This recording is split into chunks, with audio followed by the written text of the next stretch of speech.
Meus irmãos, a paz do Senhor. Abra a sua Bíblia no Evangelho segundo escreveu Marcos, capítulo de número 3, verso de número 14. E os irmãos podem acessar aqui toda a palestra minha, do pastor Jade Cruz, do nosso querido André, do pastor Washington, do pastor Gessirley, da pastora Elita, acessando o QR Code. Você vai lá, aí vai abrir um drive, você abre esse drive, vai estar lá a apostila, a nossa apostila tem 22 páginas, e aí não ficou difícil para a gente imprimir. Então a gente vai dar uma corrida aqui, tá bom? A gente vai começar a falar a partir da página de número 12, então da página de número 2 a 11, a gente não vai dar tempo para falar aqui, tá bom? Então, Marcos, capítulo de número 3, versículo de número 14, diz assim: e nomeou 12 para que estivesse com ele e os mandassem a pregar. Podeis se assentar, queridos, por gentileza. Irmãos, hoje nós vamos falar aqui sobre a temática por que não discipulamos, né? Essa tem sido uma pergunta que a gente tem tentado responder ao longo desses dias. Nós começamos aqui a falar a respeito desse tema já no culto da engrenagem do reino, que foi na segunda-feira passada. Havia um número razoável de irmãos aqui, nós distribuímos o material aos irmãos, e aqueles que não receberam, que estão aqui, você pode ter esse material. Depois a gente disponibiliza em PDF para você, pelos grupos da igreja, ou você pode acessar aqui, tá bom? Então, por que nós não discipulamos? A gente ouve muitas respostas acerca disso. A gente ouve, por exemplo, a resposta de irmãos dizendo: pastor, eu não discipulo porque eu não tenho tempo, né? Eu não tenho tempo para discipular, eu trabalho, eu estudo. Mas isso já foi comprovado, desmistificado aqui na Assembleia de Deus de Santarém por várias pessoas que arrumaram tempo e levaram inúmeras pessoas a Cristo. E aí a gente sempre faz um cálculo aqui, só para chamar a sua atenção, lembrando que uma semana, ela tem 168 horas, 168 horas tem uma semana. O nosso discipulado é 1 hora por semana. Então, se tem 168 horas, se nosso discipulado é 1 hora por semana, sobra para você trabalhar, estudar, passear, ficar na internet, assistir um filme, comer pipoca, passear com o cachorro, andar na orla e pescar. 167 horas. A pergunta é: será que nós não podemos tirar 1 hora por semana das 168 horas para mudar a eternidade de alguém? É lógico que podemos. O nosso discipulado é 4 horas por mês. Um mês, irmãos, ele tem 672 horas. Se nós tirarmos 672 horas, 4 horas, vai nos restar 668 horas. Então a gente vai cuidar, mudar a eternidade de alguém, tirar alguém, né, de um emaranhado de pecado, fazer aquilo que Paulo diz que Cristo fez conosco lá em Efésios 2:1, dizendo que nós estávamos mortos nos nossos delitos e pecados, mas Cristo nos vivificou. Então você pode levar alguém que está morto no seu delito e pecado a ter vida através da palavra, tirando apenas 4 horas. Aí você quer dar todos os primeiros passos, você vai tirar 8 horas em 2 meses. 8 horas em 2 meses, 2 meses tem 1.344 horas, você tirando 8 horas, te sobra ainda 1.336 horas. Irmãos, nós temos tempo sim para discipular, ok? Então aí outras pessoas dizem: pastor, eu não sei discipular, eu não consigo discipular porque eu não sei, eu já tentei. Irmãos, nós temos exemplo aqui de pessoas que são analfabetas, mas elas tiveram o desejo de discipular, pediram para que a gente gravasse as aulas dos primeiros passos. Eles são pedreiros, passam o dia inteiro com fone no ouvido, ouvindo a mensagem. À noite eles replicam. Aqui está a Rose. A Rose, ela aceitou a Jesus nesta igreja. Durante 8 semanas eu me encontrei com ela, eu e a Vitória, e nós discipulávamos ela 10, 11 horas da noite. Terminamos de discipular a Rose nos primeiros passos. Ela disse: pastor, o que o senhor fez comigo e a irmã Vitória, eu vou fazer com outras pessoas. A Rose escreveu tudo num caderno, e no primeiro ano de discipulado, a Rose levou 27 pessoas ao batismo. Então, essa desculpa que eu não sei também não dá. Então, a gente também ouve outra desculpa que está da página 2 à página 11. Eu estou correndo aqui só para que você fique situado. Da página 2, da página 11, a gente vai citando textos e mostrando que essas ideias, essas respostas que são dadas, elas não são verdadeiras. Aí o outro diz: pastor, eu não discipulo porque eu não fui discipulado. Aí o pastor já falou aqui o dado da EMADES. O dado da EMADES é o seguinte: de cada 100 pessoas que aceitam Jesus nas nossas igrejas, 65 se perde nas 2 primeiras semanas por falta de cuidado, de acolhimento. 10 chegam ao batismo e 5 permanecem após 5 anos, porque não foram discipuladas. Então, a ideia, eu não discipulo porque eu não fui discipulado, primeiro, não é verdadeira, porque você passou pelo discipulado. Escola bíblica dominical é um discipulado, culto de doutrina é um discipulado, culto ao domingo é um discipulado macro, não é o micro, aquele que nós fazemos.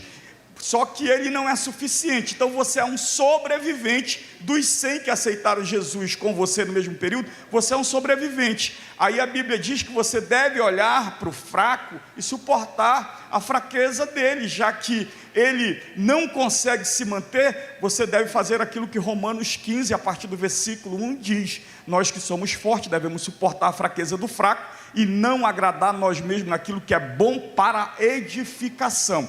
Então nós precisamos, irmãos, fechar essa porta dos fundos. As pessoas aceitam a Jesus, mas se nós não discipularmos, ficarmos só no discipulado macro, de 100 só 5 permanecem. As 95 se perdem e são responsabilidade totalmente nossa. Então, da página 2 da apostila à página 11, você vai encontrar várias fundamentações bíblicas respondendo essas 3 respostas. Eu não discipulo porque eu não tenho tempo, eu não discipulo porque eu não sei discipular, e eu não discipulo porque eu não fui discipulado. Aí a gente desconstrói na página 2 à página 11 essas ideias, tá bom? Aí, amados, quais são as respostas realmente porque nós não discipulamos? A Bíblia tem resposta para tudo. Primeiro, irmãos, primeira coisa que nós precisamos entender: se nós não discipulamos, não é porque nós não temos tempo, não é porque nós não sabemos, e não é porque nós não fomos discipulados. Não é nada disso. Por que é, pastor? A Bíblia dá algumas respostas. Primeira, porque nós não recebemos a fé de forma genuína. Nós não recebemos a fé de forma genuína. Seja mais claro, pastor, nós não somos convertidos. Se nós não discipulamos, a Bíblia diz que nós não somos convertidos. Pastor, está na Bíblia, isso está, Lucas 22, 32. Jesus olha para Pedro e diz: Pedro, quando tu se converteres, tu fortalecerás os teus irmãos. O que é fortalecer, irmãos? É discipular, é consolidar, né? É ensinar eles. Então, Pedro, quando tu se converteres, tu anda aí, tu caminha, tu vê milagre, tu desfruta de bênção, tu desfruta, mas tu não se converteu ainda. Mas um dia, Pedro, tu vai se converter, e no dia que tu se converter, a primeira coisa que tu vai fazer é fortalecer os teus irmãos. Então, irmãos, por que às vezes nós não discipulamos? Porque nós ainda não somos convertidos. Lembra do texto que nós lemos aqui de Marcos capítulo 3, versículo 14? Jesus, ele diz: olha, e nomeou 12 para estar com ele, para que depois eles fossem pregar. Primeiro eles iam passar pelo processo, né, de se formar discípulo para fazer discípulo, porque é impossível fazermos discípulo sem sermos discípulos. Só é possível fazermos discípulos se nós formos discípulos. Jesus disse: olha, vocês vão caminhar comigo, vocês vão receber de mim, vocês vão ter experiência comigo, e aí sim, passando pelo processo, vocês vão cumprir o propósito, a missão. Então, irmãos, nesta noite, Deus chama aqueles que ainda não passaram pelo processo, para passar pelo processo de caminhar com Cristo, de receber de Cristo, de sentir a Cristo, de conhecer a Cristo, de ter um encontro real com Cristo, para que transmitam a outro, porque essa é a dinâmica do reino. O que foi que Paulo disse em 1 Coríntios capítulo 11? O que eu recebi do Senhor foi o que eu vos ensinei. O que foi que Jesus disse em Mateus capítulo 28, versículo 19? Ele disse: olha, ide por todo mundo, fazer discípulos de todas as nações, ensinando eles a guardar tudo aquilo que eu vos tenho mandado. Jesus deu aos discípulos para que eles transmitissem. Então, talvez a primeira pergunta que você deve fazer realmente para você: será que eu sou convertido? Será que realmente eu tive um encontro com Jesus? Será que eu recebi realmente a Jesus? Ou me tornei um mero religioso? Eu recebi de tradição do meu pai ser assembleano, o meu avô já era assembleano, meu pai é assembleano, eu também sou, e estou ensinando para os meus filhos ser assembleano. Ou nós somos discípulos de Jesus? Se nós somos discípulos de Jesus, nós vamos fazer discípulos para Jesus. Pastor, fundamenta melhor isso biblicamente. É só você ler o Evangelho de João, capítulo 1, versículo 41. Nós vamos encontrar André se encontrando com Cristo, e logo depois, no versículo 42, a parte A, ele leva Simão, o seu irmão, a Jesus. O texto diz que ele se encontra no versículo 41 do Evangelho de João 1, 41. Ele se encontra com Jesus, vai até Simão, avisa Simão que ele tinha encontrado a esperança messiânica, a esperança catológica, o Messias, e ele leva Simão até Jesus. Então, irmãos, olha a dinâmica do reino. Essa é a dinâmica do reino. Você recebe e você transmite. Aí o versículo não para, o texto não para. No versículo 45, a Bíblia vai dizer que Filipe, ele acha Natanael. Filipe achou Natanael e disse-lhe: havemos achado aquele a quem Moisés escreveu na lei, e de quem escreveram os profetas, Jesus de Nazaré, o Filho de Deus. Está lá no Evangelho de João, capítulo 1, versículo de número 45. Então, irmãos, eu acho que você deve se perguntar nesta noite: você realmente é convertido? Você realmente teve um encontro com Jesus? Você realmente passou pelo processo do novo nascimento? Aqui, o pastor André, o pastor Jade conheceram muito bem o saudoso Antônio Gilberto. Eu tive o privilégio de ter algumas plenárias com ele, e numa das plenárias lá na CPAD, o pastor Esdras Costa Bento perguntou uma vez para ele: qual é o tipo de obreiros, de teólogos que nós precisamos para o século 21? Frente à teologia da libertação, à teologia liberal, à neo-ortodoxia. E aí eu achei extremamente complexa aquela pergunta para ser respondida, mas o pastor Antônio Gilberto, na sua simplicidade, com um sorriso de canto de boca, ele disse: é simples, está em João 3,3, os que nasceram de novo. Os que nasceram de novo é o tipo de teólogos, obreiros, pastores que precisamos. Então, irmãos, para podermos fazermos discípulos, temos que passar pelo novo nascimento, pela regeneração. Então, se você até hoje não conseguiu ainda, faça uma auto-reflexão, uma introspecção nesta noite, porque com certeza o Espírito Santo vai ministrar ao seu coração. Perceba, irmãos, que a Bíblia não para. No Evangelho de João, ainda no capítulo 4, versículo 31, tem uma mulher num tanque pegando água, é a necessidade dela naquele momento. provavelmente a necessidade de alguém da sua casa, de algum parente seu, mas a Bíblia diz que de repente, lá naquele poço, chega quem? Chega Jesus. Jesus se revela para ela, ela passa a conhecer a Jesus. A partir daquele momento, a prioridade daquela mulher qual foi? Foi a água? Não, ela larga o balde, ela larga o poço, ela larga aquilo que era a sua prioridade, e a sua prioridade passa a ser outra coisa. O que é que passa a ser? Anunciar para os seus amigos, irmãos, familiares, que ela tinha encontrado um profeta, o Messias. Ela teve um encontro com Jesus. Aquele encontro com Jesus aqueceu o coração daquela mulher, e ela não se calou mais. A sua prioridade passou a ser anunciar a Cristo para outras pessoas. Tem outro exemplo de Paulo. Se você pegar Atos capítulo 9, versículo 20 e 22, Paulo, ele recebe aquela oração por Ananias. Ananias ora por ele, a Bíblia diz que cai as escamas dos olhos de Paulo. Ananias ora, Paulo é cheio do Espírito, e a Bíblia diz que logo nas sinagogas pregava Jesus, que era o Filho de Deus. Então, irmãos, imediatamente Paulo se esforçava para anunciar a Jesus Cristo. Passamos anos e anos na escola bíblica dominical, no culto de doutrina, nos cultos de domingos, nos cultos de quarta, na escola EBL, ensino no lar. Nos enchemos de conhecimento, e as pessoas estão morrendo do nosso lado.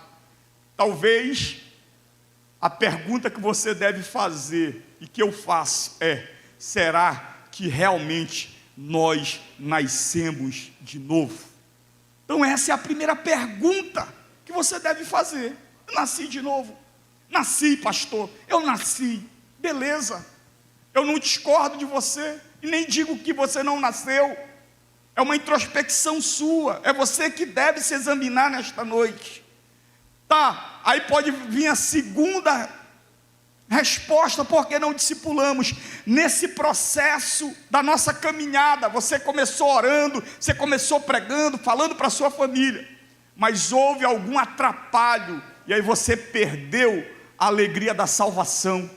Você sofreu aquilo que nós chamamos aqui sempre, você sofreu uma erosão, que ela é lenta, que ela é imperceptível, mas ela é contínua. E aí Deus nos reuniu neste lugar, para que hoje a gente levante uma barreira de contenção, para que a gente não possa cair no abismo, no marasmo, para que a gente não possa ver alguém morrer do nosso lado e a gente não fazer nada. Você perdeu a alegria da salvação. Davi, ele por conta do pecado, ele perde a alegria da salvação. Ele esfria, ele não tem mais prazer, ele não tem mais alegria. E aí o que é que Davi vai escrever no Salmo 51, versículo 12 e 13? É um texto muito conhecido aqui nosso, de toda a igreja no Brasil. Davi diz: Senhor, dai-me a alegria da tua salvação, dai-me a alegria da tua salvação, então, e cria em mim um espírito voluntário, então eu ensinarei aos transgressores a tua lei, e os pecadores se converterão a ti. Eu não posso dar, Senhor, para ninguém aquilo que eu não tenho, é o que Davi está dizendo, mas se tu restituir, se tu tornar, dai-me a alegria da salvação, se tu me perdoar, porque ele havia pecado. E às vezes a gente pensa que pecado é só por ação, por omissão. Talvez durante esses 7 anos que toda segunda-feira realmente é pregado aqui, é falado aos domingos, é falado em todas as nossas programações, talvez você tenha pecado. Pastor, que é isso? Você nunca leu Tiago 4:17? Que aquele que pode fazer o bem não faz, esse peca. Irmãos, discipular alguém, ensinar o caminho da verdade a alguém, conduzir alguém para o céu, não existe bem maior. Não existe bem maior. Até porque a Bíblia diz, amado, que lá em Salmo 49, versículos 6 e 7, que ninguém poderia remir a alma do seu irmão com os seus recursos, com as suas finanças, porque os seus bens se findariam. Então, bom não é dar presente material para alguém, bom é dar o pão da vida, a água da vida, porque muda a história desta pessoa. O próprio Jesus, quando deu para a mulher samaritana, ele disse: olha, quem bebe desta água nunca mais terá sede, e nele ainda brota, né, um rio que jorra para a água para a vida. Então, amados, bom é você dar nesta noite para alguém da água da vida. E você tem? A pergunta é: você tem? Se você tem, dê para alguém. Dê. Porque, amados, às vezes nós perdemos. E eu contei aqui, e não tenho problema nenhum em repetir, porque é pedagógico. E eu disse que a erosão, ela é lenta, ela é contínua e quase sempre imperceptível.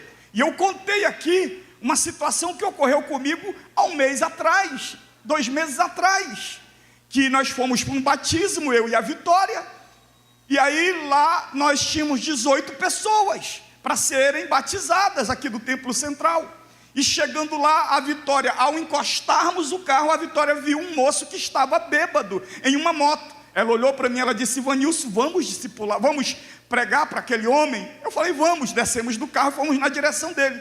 Quando eu cheguei lá, ele estava meio embriagado. Eu perguntei de onde era, ele disse que era do Mapiri. Eu falei com ele 30 segundos, virei a costa e fui embora. Fui batizar os irmãos. Quando terminou o batismo, que eu entrei dentro do carro, a Vitória pegou no meu braço com os olhos em lágrimas e disse: não foi esse o obreiro que eu casei. Ivanilson, tu nunca perderia a oportunidade outrora de levar este homem na sua casa, de discipular dele, de cuidar dele, de ensinar os caminhos do céu para ele. Esse homem pode morrer e a alma dele ir para o inferno, Ivanilson. E eu percebi que Deus estava usando ela calada, eu estava calado, fiquei. E aí ela disse uma frase, ela disse: tu parece que está se transformando em um ativista religioso. Não foi esse o obreiro que eu casei. Eu falei: rapaz, a mulher está cheia de Deus mesmo. Fiquei calado. Cheguei em casa, fui para o quartozinho da oração. Quando eu dobrei o joelho lá e comecei a falar com Deus, Deus foi e me repreendeu lá em Apocalipse capítulo 2, ele disse: abre a Bíblia porque eu vou falar contigo. Apocalipse capítulo 2, a partir do versículo 1. Eu conheço as tuas obras, a tua paciência, a tua perseverança na tribulação. E ele começou a falar comigo. Quando chegou no versículo 4, ele disse: mas eu tenho algo contra ti. Tu deixaste o teu primeiro amor. Lembra onde caíste e te arrepende, porque senão eu virei contra ti, tirarei o teu candeeiro. Está aqui os teólogos, eles sabem que candeeiro falava da presença de Deus ali, porque nós não temos luz própria. A luz que nós temos, ela vem de Deus, ela é de Deus, e se ele tirar, acabou. O André, que é carioca lá do morro, ele sabe, tem um corinho que se canta lá, né? E eu sempre vejo ele nos congressos pentecostais. Se tirar da tomada, não prega, não canta, não faz mais nada. Se sair a presença de Deus, acabou. Aí eu chorei, irmãos, ali. Deus dizendo: volta, meu filho, volta. Aí no dia seguinte eu vim para cá, o presbítero Adércio me parou e disse: pastor, foi interessante o teu testemunho, eu achei muito interessante, parabéns pela tua humildade, reconhecer o teu erro, mas o que foi que te fez você perder o primeiro amor? Eu falei: eu orei ontem e perguntei para Deus porque eu tinha perdido o primeiro amor, aonde é que eu tinha caído. Eu queria voltar, eu queria me reconciliar com Deus, eu queria ter um encontro, eu queria fazer o meu coração arder novamente por vidas. Porque se alguém perguntasse para mim, a resposta sempre seria essa: eu sou apaixonado por alma, a coisa que eu mais amo é alma, vidas, que eu mais amo é pessoas. Seria essa a minha resposta. Mas eu tinha sofrido uma erosão que eu não tinha percebido. Aí Deus falou comigo, ele disse: lembra que todo dia 3 horas da manhã tu acorda, e a tua oração é pela igreja, é pelos irmãos, é pelas vidas? Só que lembra 3 meses atrás como foi a tua oração, como tem prosseguido a tua oração. Aí a minha oração era essa: Senhor, manda tijolo para a obra, Senhor, manda argamassa para a obra. Manda, toca num coração para que o irmão, para que eu pague o boleto da obra. A minha prioridade havia mudado, irmãos. A minha prioridade havia mudado. Nós temos aqui uma urgência na construção desse templo. A gente faz um evento, a gente não tem onde comportar os irmãos. Mas a prioridade do reino, sempre de Cristo, qual é? Qual é a vontade de Deus? É que todos os homens sejam salvos e cheguem ao conhecimento pleno da salvação. Isso é possível através do discipulado, sim ou não? Vamos construir, vamos. Mas a prioridade é, irmãos, que o Senhor salve esta cidade, porque Ele tem nos entregado esta cidade. Ele tem nos entregado esta cidade. Todos os domingos eu acompanho pelos grupos das nossas igrejas. Dezenas de pessoas aceitam a Jesus nos nossos templos. A obra mais difícil o Espírito Santo tem realizado, que é convencer os homens do pecado, da justiça e do juízo. E eles têm nos entregado. Então cabe a nós nesta noite nos levantarmos com o coração apaixonados por vidas novamente e discipularmos essas pessoas para Cristo. Segundo Reis 7:9, a Bíblia fala sobre 4 leprosos que estavam prestes a morrer. Mas em um ato miraculoso, Deus providencia pão e água para eles. E quando eles recebem pão e água, que eles se alimentam, saciam a sua fome. Um olha para o outro e diz: nós não estamos fazendo coisa boa. Nós estamos calados. Nós estamos aqui omissos. Hoje é dia de boas novas. Nós nos alimentamos de pão, saciamos a nossa fome de pão, saciamos a nossa sede de água. Nós precisamos voltar lá e anunciar na casa do rei que tem pão e água em abundância, que dá de saciar toda a fome de Samaria. Nós recebemos, irmãos, da água da vida, do pão da vida, que matou a nossa fome, matou a nossa sede espiritual. Então nós precisamos anunciar para mais de 300 mil habitantes ainda desta cidade, que o pão da vida e a água da vida, irmãos, é suficiente para matar a fome e a sede desta cidade. Por que nós não discipulamos? Porque talvez nós perdemos. Por que nós não discipulamos? Terceiro, a Bíblia é clara, amados. Jesus prepara aqueles homens intelectualmente. Eles passam pela melhor faculdade do mundo. Eles aprenderam aos pés do mestre. Jesus chama 12 e prepara eles intelectualmente. Quando eles não entendiam, porque Jesus falava muito em parábolas, ensinava em parábolas, eles não compreendiam, Jesus chamava à parte e ensinava a eles. Mas quando foi para a grande comissão, Jesus disse, Lucas 24:49, vocês devem ficar em Jerusalém, até que do alto vocês sejam revestidos de poder. Atos 1:8, virá sobre vós a virtude do Espírito, e ser-me-eis testemunhas em Jerusalém, em toda a Judeia, Samaria e até os confins da terra. Aqueles homens foram cheios do Espírito Santo, e por conta disso eles discipulavam. Como o pastor disse, é só você ler aqui Atos 1, capítulo 1, capítulo 1 ao capítulo 7. O evangelho chega em Jerusalém e Samaria, Jerusalém e Judeia. Capítulo 8 chega em toda Samaria. Capítulo 9 ao 28 chega aos confins da terra. Romanos 10, 18 e Colossenses 1, 5 e 6 diz que a voz daquela igreja em menos de 50 anos evangelizou o mundo da sua época. Se você ler Atos capítulo 19, na terceira viagem missionária de Paulo, ele a Ásia toda já havia ouvido o evangelho. O que impulsionou aqueles homens foi, irmãos, que eles eram homens e mulheres cheios do Espírito Santo.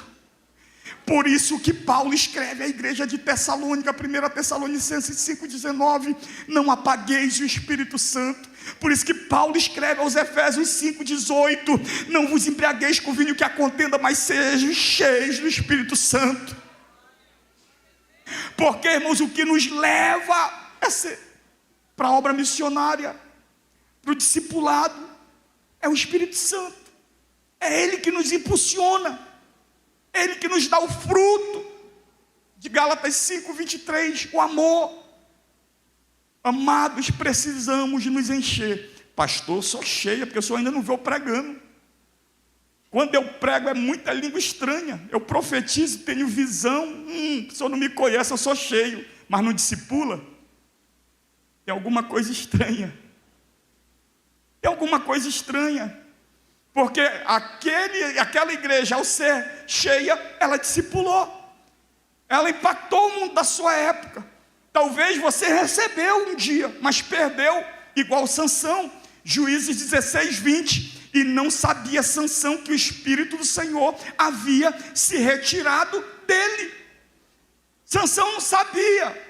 Ele sofreu a erosão, perdeu o Espírito. Por isso que Davi, ainda no Salmo 51, ele continua dizendo: Senhor, torna, dai-me a alegria da tua salvação, cria em mim um espírito voluntário, então eu ensinarei os transgressores a tua lei, e os pecadores se converterão a ti. Não retire de mim o teu espírito, e não me afaste de tua presença. Irmãos, precisamos ser realmente cheios de Deus.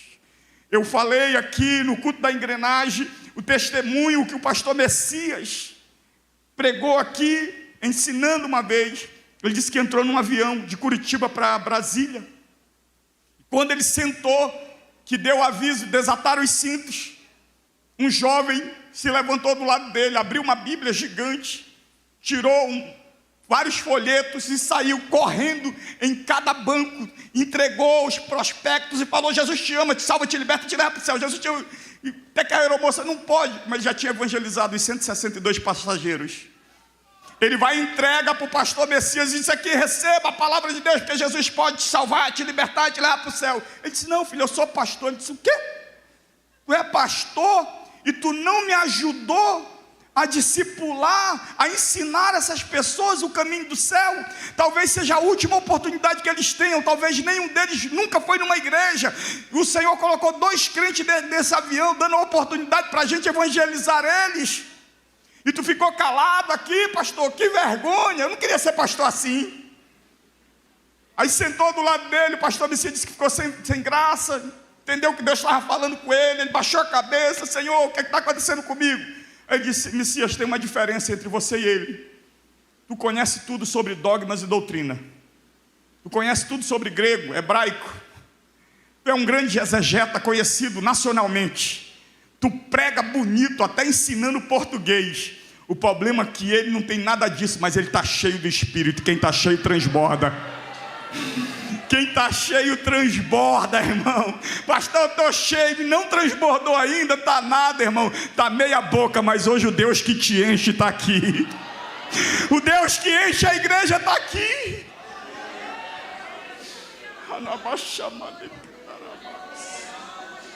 O Deus que vai encher essa igreja de forma poderosa, porque nós temos declarado e temos orado em prol disso, irmãos, que nós vamos invadir cada esquina desta cidade. Meu coração arde por conta disso, amados.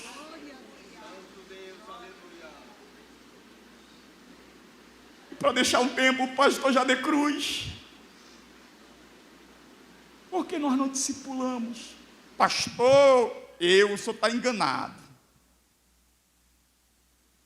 Eu recebi Jesus de forma genuína. Eu passei pelo processo da regeneração. Pastor, eu também tenho a alegria da salvação. E eu também estou cheio do Espírito Santo. Você ainda não discipula? Aí eu tenho uma notícia dolorosa para você. Você é pior do que aqueles que não têm. Porque se você tem a alegria da salvação, você teve um encontro real com Jesus, é cheio do Espírito, não discipula, você é pior do que aqueles que não têm. Porque o que não tem, ele não tem como dar. Não é verdade? Ele não pode dar, ele não tem. Mas você tem. Você não dá? Você é pior. E tem uma notícia muito dolorosa para você. Porque quando Jesus, ele ressuscitou, ele, antes de mandar a grande comissão, de dar a ordem para que a igreja fosse e fizesse discípulo, Jesus ele faz uma declaração que às vezes passa despercebido. Mateus 28, 18. Ele disse primeiro: é-me dado todo o... É-me dado o quê? Todo o poder nos céus e na terra.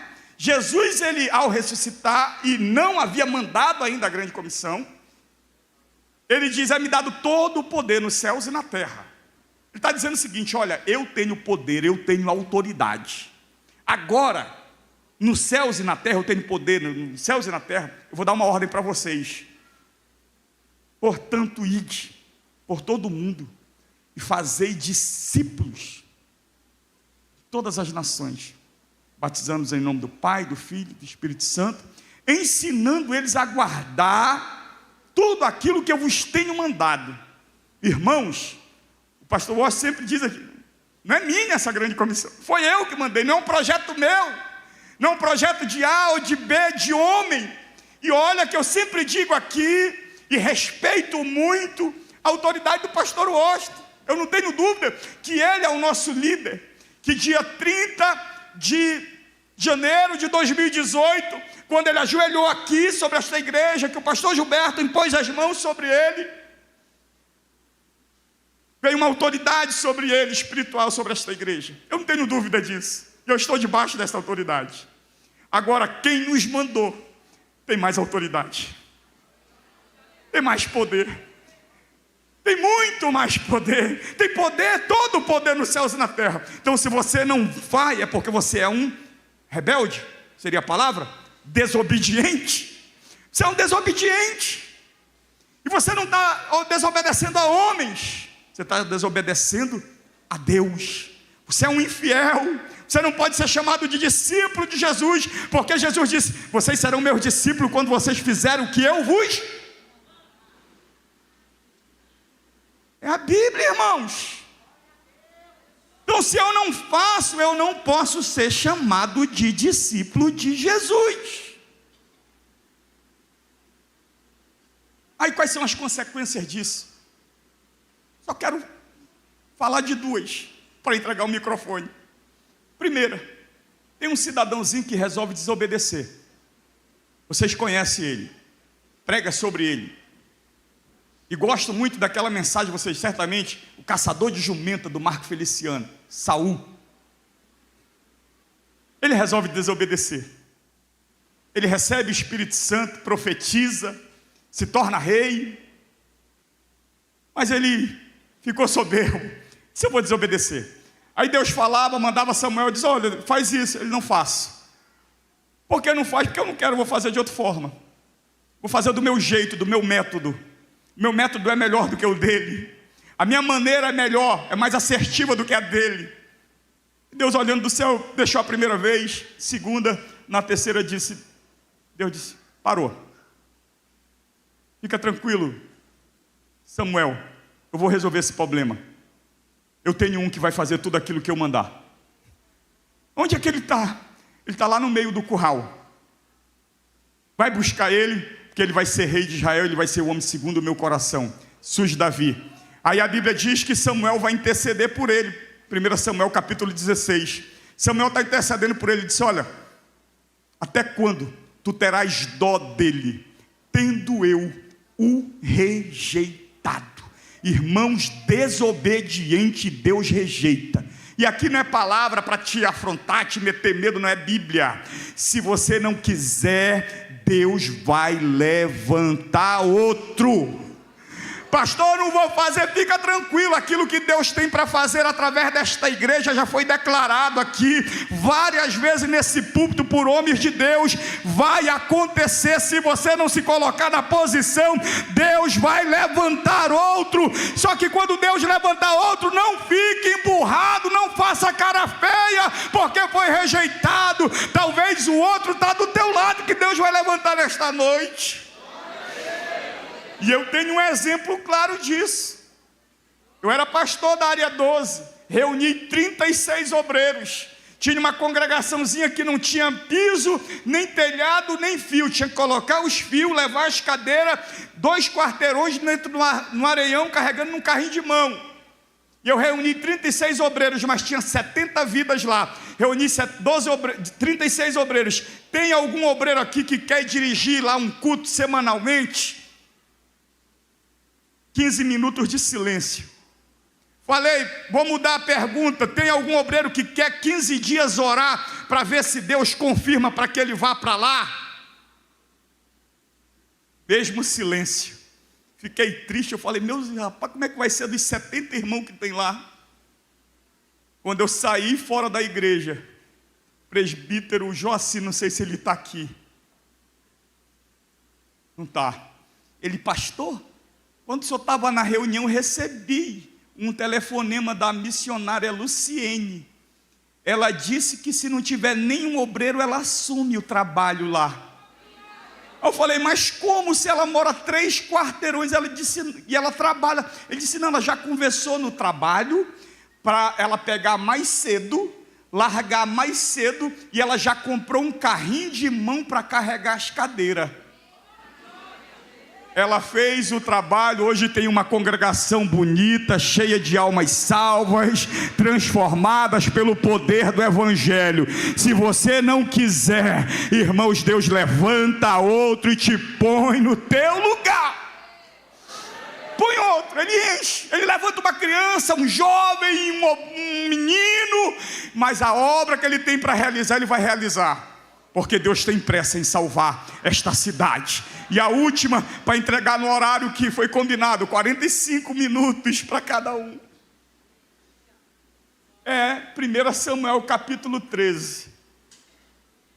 1 Reis capítulo 13. Deus olha para um profeta e diz, profeta, não vou te dar nome não, tu vai ficar anônimo na Bíblia. Mas tem um cidadão que eu levantei aí, dei 10 tribos para ele, mas ele está fazendo muita asneira. Vai lá e profetiza contra o altar que ele ergueu.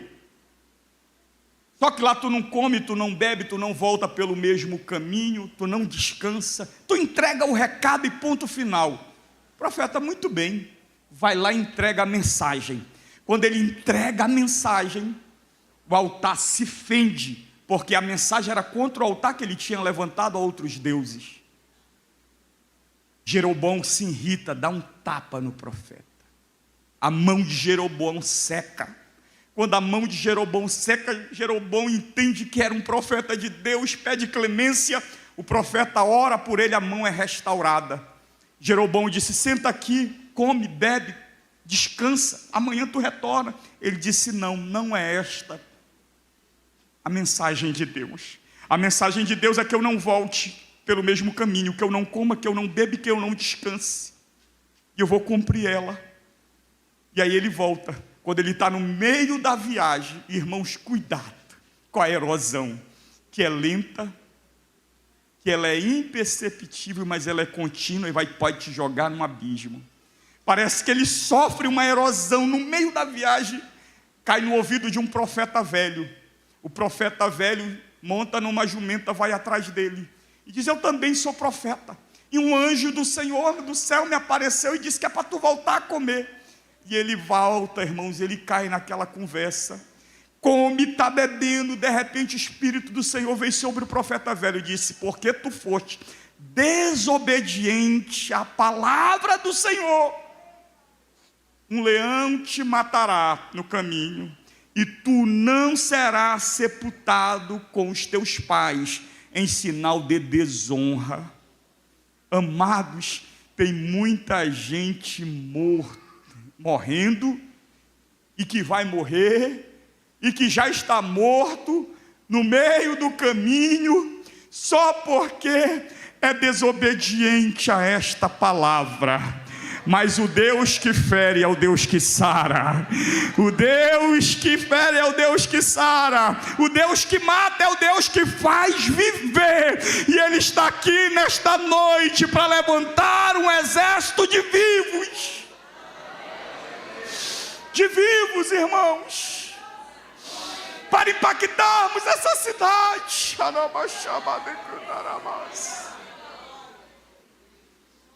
Seremos desobedientes ou seremos obedientes à voz do nosso mestre?